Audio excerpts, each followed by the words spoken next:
A true balancing act. Where should EMEIA boards focus on for long-term success? Managing an ever-growing agenda, boards today are dealing with a plethora of issues that can pull their focus in countless directions. It's a careful act of juggling responsibilities and stirring through a tide of economic, technological, and regulatory challenges, whilst holding on to the guiding star of long-term success. In our conversation today, we will explore how boards can maintain clarity and focus amidst their expanding scope of responsibilities, especially when it comes to the critical area of sustainability. Joining us to navigate these waters is Andrew Hobbs from EY Center for Board Matters. Andrew brings a wealth of knowledge from his experience with boards and audit committees across the diverse regions of Europe, the Middle East, India, and Africa. Welcome to the Better Boards podcast series. I'm Dr. Sabine Dembkowski, founder and managing partner of Better Boards. We make the boards of the most ambitious organizations more effective. Our mission at Better Boards is to contribute to creating better boards. We do this by providing clients with an evidence-based approach for board evaluations and board development programs. Our clients have access to an innovative digital platform they can use for their internal and as part of an external evaluation. Leading professional services organizations utilize our platforms for the delivery of their own services. To fulfill our mission, we give a voice to all who care about creating better boards. Andrew, welcome back to the Better Boards podcast series. It's been so long.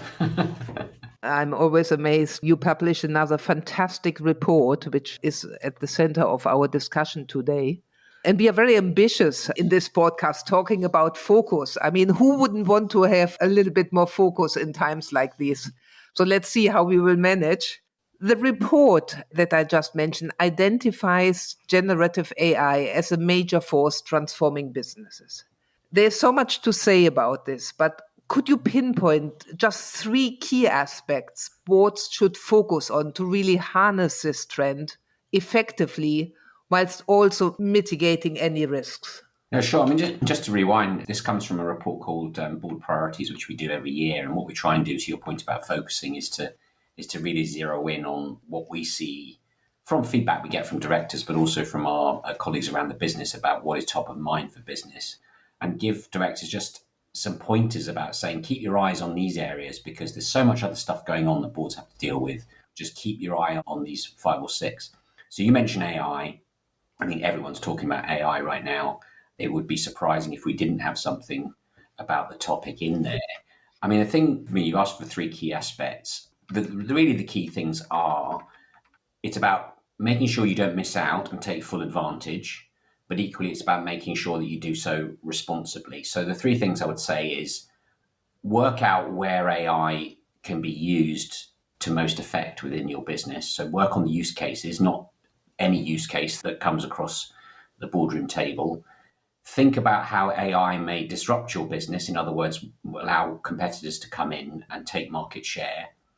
And then when you've worked out all of that and worked out what you want to do in the AI space is think about the risks. So think about how you deal with bias, think about how you deal with quality, what you do with certainty of outcome in terms of how the AI not makes decisions, but comes to conclusions. How do you deal with data, privacy? And then the third thing, I think, so that's advantage, then risk. The third thing is, of course, which is new, is the whole development of AI regulation being led out of the EU, but that's not the only place. Many markets are looking to work out how to regulate and curtail and constrain the use of AI by business. So make sure you're on top of that as well. That's quite a lot to deal with. It is. Let's face it, at the moment, nobody has deep experience in this field. So how can boards really do this? It sounds so simple when you describe this, but hey, if I don't have the experience, how do I do this? It's like lots of things. It's about knowing enough to ask the right questions. And I think for me, if I just take the sort of the use case, first of all, is really challenging management to say, are we just not seizing on the latest shiny thing? How is this going to help us execute our strategy better? I'll give an example. I was talking to a telecom company a few months ago who were thinking of integrating AI into their customer management system. So in other words, you would essentially talk to a machine who would answer many of your queries, certainly at the first level. But one of the concerns that the management that I was talking to had was the quality wasn't good enough. So you risked actually achieving the opposite of your intention, was that in terms of driving efficiencies, but also making sure that customer loyalty was there, that you were going to drive customers away.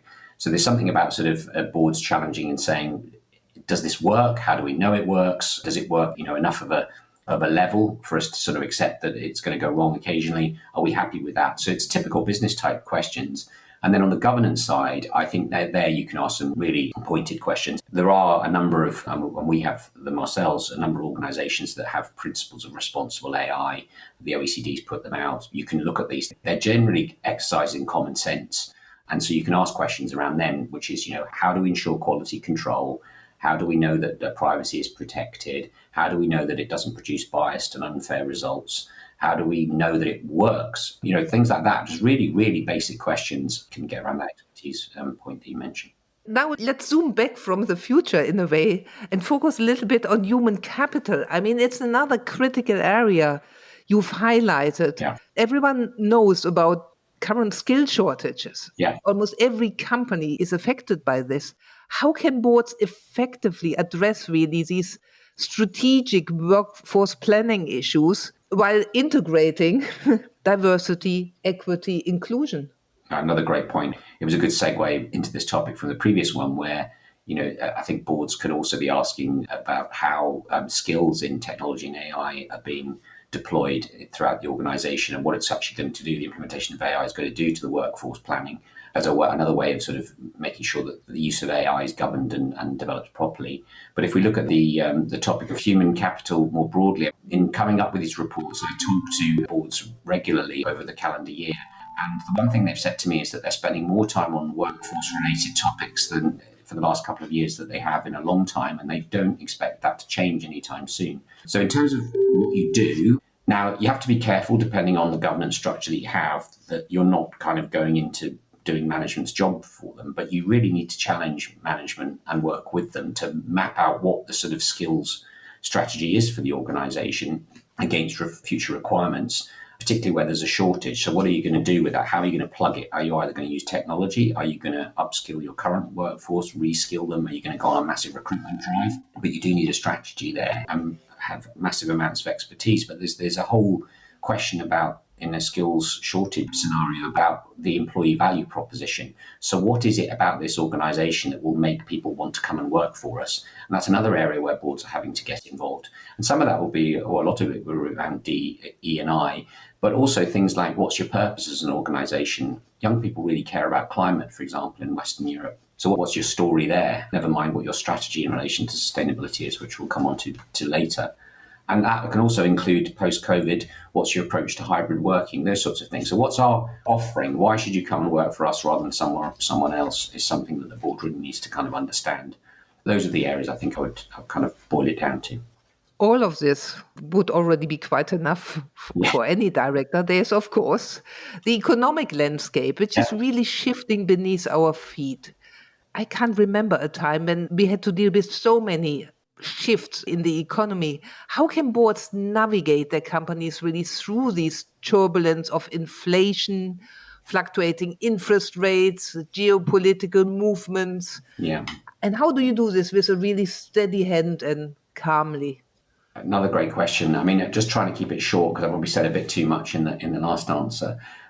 I mean, boards are used to managing risk with their organizations. I think what you're saying here is that things are coming at them from different angles. Perhaps the ability to predict the future is not as good as it used to be, or at least that's the perception. I think one of the things I'd recommend that boards do, if they're not doing it already, is the use of scenario planning. So thinking about future scenarios, the what ifs, and working with management to say, well, if this happens, so for example, if China invaded Taiwan, what would be the effect on our business, either through the supply chain, through our trade with that part of the world, and what would happen to our business if that actually happened? And if that happened, how would we actually manage it in a way that we could be resilient so that it wouldn't completely tank our business, that we could pivot, may still damage us, but wouldn't kill us. And it's that sort of thing, is preparing for diverse outcomes and then working backwards from there to say, well, what do we need to therefore have in place that actually happens? And what have you seen really working there, Andrew? I mean, in real life, how do executives and non-executives have to work together here?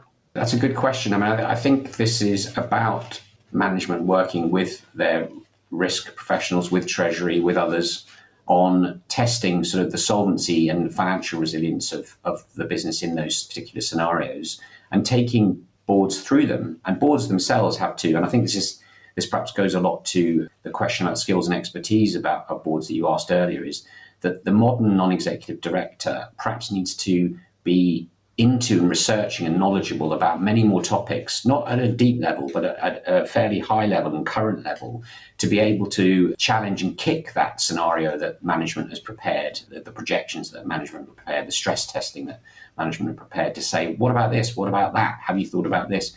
And that just requires boards perhaps to be more current and live on a wider range of global geopolitical issues than they have been beforehand. I suppose that hitherto. I suppose the other thing is as well, the boards going through this and helping management, challenging management, they also need to be prepared to seek some advice and expertise from outside. And I don't mean consultants like EY if this looks like a sort of bid for work, but for example, geopolitics, where are you going to get the inputs from?